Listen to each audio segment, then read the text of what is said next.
5-pound sugar-free gummy bears. 1 star. See you in hell, Haribo sugar-free gummy bears.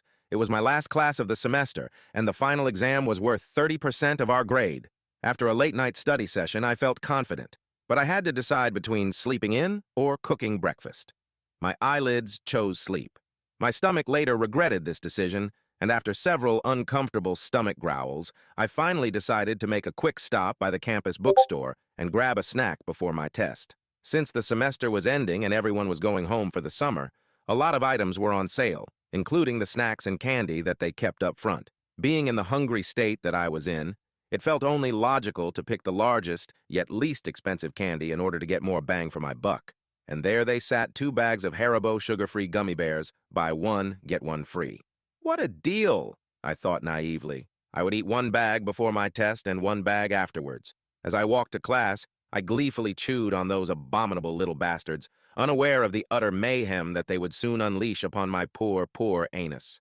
I sat down at my desk as the professor informed us that, due to issues with cheating in the past, restroom breaks would be prohibited until the completion of the exam. I'll give you 10 minutes to use the restroom now. This will be your last chance. Any takers? The demon bears hadn't released their unholy necromancy upon my stomach yet, so in my moment of ignorant foolishness, I remained seated, still munching on those miniature bear-shaped bombs. After the students wise enough to take the professor's offer had returned, the professor handed out the test. I was 6 questions in when it happened. It started subtly at first, almost like a slight tingly sensation in my lower abdomen. I thought nothing of it, assuming my intestines were just doing their thing.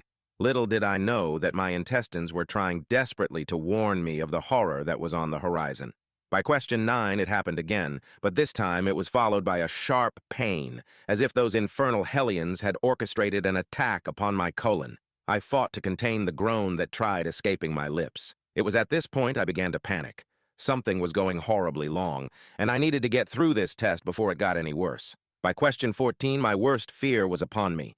The Satan bear's burning, hot, liquidy dark magic crashed against my anal sphincter like a tidal wave. I was able to close the hatch just in time, but those relentless, toxic bears beat against it like orcs breaking down the doors of Helm's Deep. I knew I wouldn't be able to so much as shift in my seat without risking a breach. I kept fighting through my exam, clenching my cheeks with all my might. Beads of sweat began rolling down my neck. Suddenly, a loud, gurgling war cry came from my belly, and the entire class lifted their heads. At this point, nothing mattered except expelling this ungodly presence from my bowels. With 15 questions left, I promptly wrote C for every answer and ran out of the classroom. My professor yelled something, but I was too preoccupied with the volcanic eruption that needed to take place before I could find sweet, sweet relief. I burst into the restroom like the Kool-Aid Man, and behold, the handicap stall was empty. Sun rays from the adjacent window shone upon it, as if it were a gift from God himself. It took me less than 0.5 seconds to undo my belt buckle, pull down my pants, and finally relax my weary buttocks upon the toilet seat.